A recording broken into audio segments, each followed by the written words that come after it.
स्वागत है आपका मेरे चैनल पर मार्केट की इन्फॉर्मेशन पर लेकर आए आपके लिए शानदार वीडियो। इस वीडियो के अंदर में आपको देखने को मिलेगा कि सेंसेक्स क्रैश क्यों हुआ या सेंसेक्स के अंदर में इतनी बड़ी गिरावट आपको क्यों देखने को मिली। हालांकि सेंसेक्स जो है वो 1100 पॉइंट डाउन था यहाँ पर, अगर आप देखेंगे तो यहाँ 1100 पॉइंट डाउन था, लेकिन फिर भी उसने काफ़ी अच्छी रिकवरी करी 350 पॉइंट्स की और वापस से रिकवर करके ऊपर आया।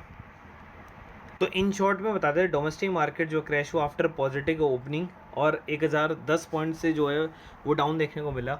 निफ्टी जो है 250 पॉइंट नीचे लगी। अब इसकी जो वजह है वो high volatility, pre election jitters और अदर फैक्टर जो है उन्होंने इस चीज़ को जो है फ़िलहाल क्रैश किया है। मैं आपको बताता हूँ कि फ़िलहाल कुछ भी नहीं है। आप तो ये मान लो कि ये प्रॉफिट बुकिंग है एक तरीके की, और कुछ भी आप मत समझो इसको, किसी और वजह से इसमें गिरावट नहीं है। अब कोफोर्ज के अंदर में क्यों 9 से 10% की गिरावट थी, तो उनका क्वार्टर 4 का जो रिजल्ट है ना वो अच्छा नहीं है। मैंने आपको पहले बताया था कि कुछ आईटी स्टॉक संभल जाएंगे, कुछ आईटी स्टॉक नहीं संभलेंगे। तो इनमें से कुछ आईटी स्टॉक नहीं संभले, जिनको ऑर्डर्स वगैरह नहीं मिल पाए ना, तो यहाँ पर कंपटीशन ज़्यादा आ गया आईटी कंपनी के लिए, क्योंकि आईटी कंपनी का काम जो है वो जैसे कई सॉफ्टवेयर जो है प्री सॉफ्टवेयर करते जा रहे हैं, इसलिए आईटी के लिए थोड़ा सा यहाँ पर क्या हो गया है, थोड़ी सी दिक्कत आ गई है उन चीज़ों को समझने के लिए, करने के लिए। तो इसलिए आईटी की जो कंपनीज़ हैं उनको आप कम फोकस करें। जी क्यों है, तो वेदांता को जो है बेसिकली डी मर्जर के प्रोग्राम के तहत लाया गया, और इसके अंदर में आपको 1:6 का जो है क्या देखना पड़ेगा, आपको स्टॉक स्प्लिट देखना पड़ेगा। मतलब इस हिसाब से, जिस हिसाब से इन्होंने लैंग्वेज लिखी है उसके हिसाब से, तो 6 के बदले में आपको 1 शेयर का आपको प्रॉफिट मिलेगा डी मर्जर के अंदर में। उसके अलावा क्या करना चाहते हूँ, $20 बिलियन का इन्वेस्टमेंट करना चाहते हैं, और इसके अंदर में नेक्स्ट 4 ईयर्स के अंदर में क्या करना चाहते हैं, इलेक्ट्रॉनिक बिजनेस के अंदर में और ग्लास सेमीकंडक्टर के अंदर में जो है ये जाना चाहते हैं फिलहाल के लिए। वेदांता का जो शेयर प्राइस है अभी आपको 410 रुपये के आसपास में देखने को मिल रहा है। हालांकि ये RSI के हिसाब से भी ऊपर है, ओवर बॉट भी हो रखा है कंपनी का शेयर, तो इसके अंदर में थोड़ा बहुत हेल्दी करेक्शन आना ज़रूरी है। यहाँ पर ऑल टाइम हाई को टच कर लिया फिलहाल इन्होंने। वेदांता का बिग इन्वेस्टमेंट प्लान है, इसकी वजह से ऊपर गया है, लेकिन उससे कुछ खास फर्क पड़ेगा नहीं। जब आप डीमर्जर हो जाएंगे उसके बाद अगर आप लॉस करते हैं, प्रॉफिट में डिक्लाइन आता है, तो भले ही आपका शेयर कितना भी अच्छा हो फिर गिरना स्टार्ट हो जाएगा। भले एनडी को लोकसभा में 450 सीट है, निवेशक अपना प्रॉफिट बुक कर ले, संजीव भसीन जो है ये कह रहे हैं, और ऐसा संजीव भसीन नहीं और भी लोग हैं जो बाजार में ये कह रहे हैं कि आप भले ही चाहे कितना भी आपका निफ्टी का लेवल आप देख रहे हो, बैंक निफ्टी का देख रहे हो, सेंसेक्स का देख रहे हो, आपकी राय यही होनी चाहिए।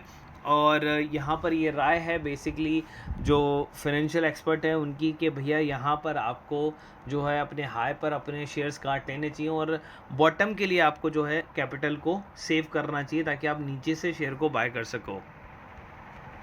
तो एक शेयर और फोकस में आ गया, और मेरे रडार के अंदर में भी ये शेयर है अभी फ़िलहाल के लिए। टेक्निकली मैं भी इसके लिए थोड़ा सा वेट कर रहा था, अभी फ़िलहाल यहाँ पर आ चुका है। 2700 मेगावाट का थर्मल पावर प्लांट है, 9 रुपये के शेयर है, जिसके बारे में बता रहा हूँ मैं आपको।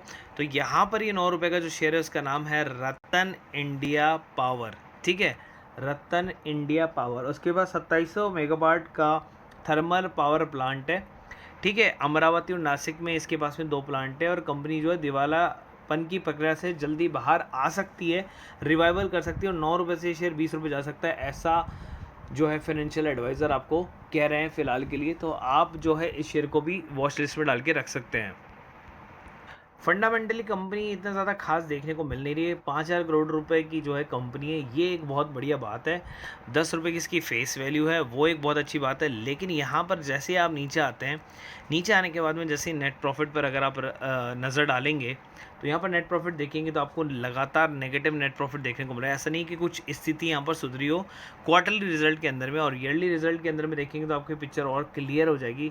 900 करोड़, 1900 करोड़ और फिर 2200 करोड़, मतलब बढ़ता हुआ ही जा रहा है, घट नहीं रहा है। यहाँ पावर का जो भी जितना भी अगर आप देख रहे हो, उसके अलावा रिजर्व अगर आप देखेंगे तो नेगेटिव है 11,000 करोड़ का, और वहीं पर बोरोइंग्स अगर आप देखेंगे तो 10,000 करोड़ की बोरोइंग्स कंपनी के ऊपर में।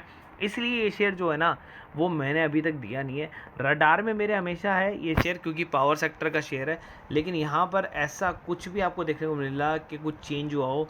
एज इट इज़ लोग पड़े हुए हैं और एज इट इज़ ही यहाँ पर रहेंगे, क्योंकि इसके अंदर में जब तक कोई अच्छी चीज़ सुधार होगा नहीं तब तक इसके अंदर में कोई घुसेगा नहीं। तो देखो, जैसे हम क्या करते हैं, हम जैसे-जैसे टाइम चलता है ना, वैसे-वैसे हम टाइम के साथ में शेयर्स को भी बदलते हैं। तो यहाँ पर नए शेयर्स का क्या नाम है, वो है अडानी पावर हो गया, वोल्टास हो गया, ठीक है? और यहाँ पर जैसे आप आगे जाएँगे तो अंबर एंटरप्राइजेज़ हो गया यहाँ पर, और कुछ अच्छे पावर के स्टॉक हो गए, जैसे टाटा पावर आपके पास में यहाँ पर आ जाता है नेम। तो ये, और यहाँ पर और भी सरकारी कंपनियों के नेम आ जाते हैं, एनटीपीसी आ जाता है यहाँ पर, पावर फाइनेंस कॉरपोरेशन आपके पास में आ जाता है, आईईएक्स आपके पास में आता है। क्यों? क्योंकि भैया गर्मी आ गई है, कंजम्पशन बढ़ रहा है, और इसी कंजम्पशन का उपयोग जो है इन कंपनियों की बैलेंस शीट पर पड़ेगा। और बिजली कंपनियां जल्दी है ना प्रॉफिट में भी आने वाली, क्योंकि इलेक्ट्रॉनिक मीटर जो जैसे लग जाएंगे ना, और ये मीटर वहाँ लगाए जा रहे हैं जहाँ सबसे ज़्यादा चोरी होती है। जैसे यूपी के अंदर में बताया जाता है आंकड़ों के मुताबिक कि वहाँ पर ज़्यादा जो है आपको देखने को मिलता है कि घपलाबाजी ज़्यादा होती है। तो स्मार्ट मीटर जैसे ही लग जाएंगे वैसे ही आपकी घपलाबाजी रुक जाएगी, और बिजली कंपनियाँ जितनी भी होंगी ना वो प्रॉफिट में आ जाएंगी, और बिजली कंपनी हमेशा प्रॉफिट में ही रहेगी, क्योंकि हमें नेसेसिटी है हमारी। फिर निफ्टी के अंदर में तो ये वीडियो आपके लिए होने वाला है। और यहाँ पर अगर आप देख सकते हैं, यहाँ पर एक स्क्रीनशॉट मैं आपको दिखा रहा हूँ। इस स्क्रीनशॉट को अगर आप देखेंगे तो यहाँ पर इन्होंने प्रॉफिट कमाया, सारी कॉल्स के अंदर में प्रॉफिट कमाया। मैंने कहा कि देखिए आपको प्रॉफिट आना स्टार्ट हो गया, उन्होंने कहा थैंक यू, आपका रूल फॉलो किया। भैया रूल्स बहुत ज़रूरी हैं, अगर आप रूल फॉलो करोगे तो देखिए यहाँ पर पॉजिटिव है तो पॉजिटिव कॉल, नेगेटिव कॉल गई तो नेगेटिव कॉल भी आपको दिखाएंगे। बाकी सारी पॉजिटिव कॉल थी, क्योंकि हमने पी की कॉल्स को होल्ड कर रखा था सबसे ज़्यादा। 17,200 का प्रॉफिट आपको देखने को मिला, 1,000 रुपये पर मंथ के इस ग्रुप के अंदर में, जिसके अंदर में नॉर्मल से नॉर्मल लोग भी 4-5 हज़ार रुपये कमा रहे हैं। आप भी कमा सकते हैं, दिए गए नंबर पर कॉल या मैसेज कर सकते हैं। वीडियो के लास्ट में जो नंबर आएंगे वहाँ पर आप कॉल या मैसेज कर सकते हैं। यहाँ पर 14 दिन से टूट रहा था शेयर, 49 पर आ गया था, और 49% तक नीचे की तरफ में गिर गया था, और शेयर का प्राइसिंग जो है वो 1/2 हो गया था, ऐसा भी हम कह सकते हैं। तो यहाँ पर जैसे हम आगे चलते हैं तो इसका नाम है स्पार्क को जो है बोला जाता है Sun Pharma advance research and company. अब ये एडवांस रिसर्च एंड कंपनी जो है ना, वो सीधी सी बात बता देता हूँ, रिसर्च एंड डेवलपमेंट में कंपनी आती है, इसके अंदर में शोध वगैरह किए जाते हैं। 14 दिन से गिरावट इसके अंदर में चल रही थी, और लोग त्राही त्राही कर रहे थे कि भैया कब रुकेगा जाके। तो भैया इसके अंदर में जैसे ही एक दिन के लिए कारोबार रुका, और 5% का इसके अंदर में क्या गया था, इसके अंदर में अपर सर्किट लगा था, लेकिन वो कोई मतलब का नहीं था, क्योंकि कंपनी के अंदर में ऐसा कुछ भी नहीं हो रहा जिसकी वजह से कंपनी खुद को बचा सके फिलहाल के लिए।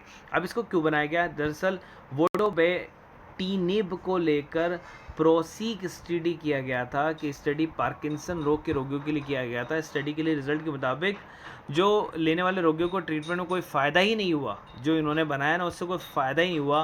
पार्ट 1 को कंप्लीट इन्होंने किया था, उसके बाद स्टडी को बंद करने का फैसला कर लिया, जिसकी वजह से क्या हो गया, रिसर्च एंड डेवलपमेंट के अंदर में जितना पैसा लगा था वो सब का सब नुकसान के अंदर में चला गया था। अधिकतम बिक्री $5 बिलियन तक की आपको देखने को इसके अंदर मिली थी। नज़र डालूँ तो यहाँ पर देखिए, यहाँ पर मैं नज़र डालता हूँ लास्ट 1 महीने के लिए। 1 महीने पर ये शेयर 450 का था, यहाँ पर आकर रुका 232 के आसपास में, फिर ऊपर गया 237 के आसपास में। देखिए यहाँ पर आकर रुका, थोड़ा सा ऊपर गया, इसका अंदर क्या गया, 243 तक गया, यहाँ से 232 से लोगों को लगा रुक गया, लेकिन वापस से नीचे की तरफ गिरा, और वापस लोअर सर्किट इसके अंदर में देखने को मिला। मैक्सिमम चार्ट की तरफ में अगर आकर देखेंगे तो यहाँ से आपको देखने को मिल जाएगा 508 रुपये का था। उसके बाद में 2020 के अंदर में ये नीचे 122 रुपये पर, उसके बाद में ये ऊपर गया वापस से, कहाँ पर, फिलहाल के लिए 400 रुपये के ऊपर गया, और अभी आपको धीरे धीरे नीचे आता हुआ दिख रहा है। और धीरे धीरे आपको यही जो चीज़ है ना, वो कम से कम जो है आपको कोविड से जो आसपास में जो लोग इसको बाय करना चाहते हैं 200 रुपये के लेवल के आसपास में, वहाँ पर देखने को मिल सकता है। तो सन फार्मा अपने आप में जिस चीज़ के अंदर में काम करी थी, उसके अंदर में वो एक कंपनी मोनोपोली रखती है। यहाँ पर 7,000 करोड़ रुपए की कंपनी आपको देखने को मिल रही है। बुक वैल्यू 10.2 आपको देखने को यहाँ पर मिल रही है। कंपनी डेट फ्री आपको देखने को मिल रही है। उसके अलावा देखिए यहाँ पर कोई उसका कंपटीटर नहीं है, कोई पीयर कंपैरिजन आपको देखने को नहीं मिलता। लेकिन यहाँ पर कंपनी के अंदर में लॉसेस जो हैं वो क्वार्टरली बढ़ते आ रहे हैं। क्वार्टरली तो ठीक है, यहाँ पर ईयरली लॉसेस का मैं क्या करूँगा, तो नेट प्रॉफिट इसके अंदर में अभी तक आया ही नहीं है। लगातार 7-8 सालों से नेट प्रॉफिट इसके अंदर में आया ही नहीं है। हालांकि रिजर्व जो कंपनी ने अपने पॉजिटिव कर लिए हैं और बोरिंग्स को जो है थोड़ा सा कम कर लिया है, लेकिन उससे कोई फ़र्क देखने को नहीं मिल रहा है, क्योंकि जिस चीज़ के लिए आपकी कंपनी बनी है वो तो काम कंपनी कर ही नहीं पा रही है ना। तो यहाँ पर प्रमोटर्स की होल्डिंग जो है वो ठीक ठाक बनी हुई है। प्रमोटर्स ने 65% की होल्डिंग को रख रखा है। उसके अलावा एफआईएस ने 3.24 की होल्डिंग को रख रखा है और पब्लिक ने रख रखा है बाकी 30% को। क्या आपको ये शेयर लेना चाहिए, क्या आपको ये शेयर यहाँ पर उठाना चाहिए? तो मेरा कहना है बिल्कुल भी नहीं, आप बिल्कुल भी इस शेयर को नहीं ले सकते, नहीं उठा सकते हैं। अगर आपको शेयर से रिलेटेड कोई इन्फो चाहिए, किसी ग्रुप में जुड़ना हो आपको, तो हमारा ग्रुप है 300 रुपीज़ पर मंथ का। आप उस पर जाकर जो है लास्ट में वीडियो के नंबर आएंगे, वहाँ पर जाकर आप जुड़ सकते हैं। वीडियो अगर अच्छा लगा तो लाइक और सब्सक्राइब ज़रूर कर देना, दूसरों को भी शेयर कर देना। आएंगे लाइव पर और करेंगे आपसे बात।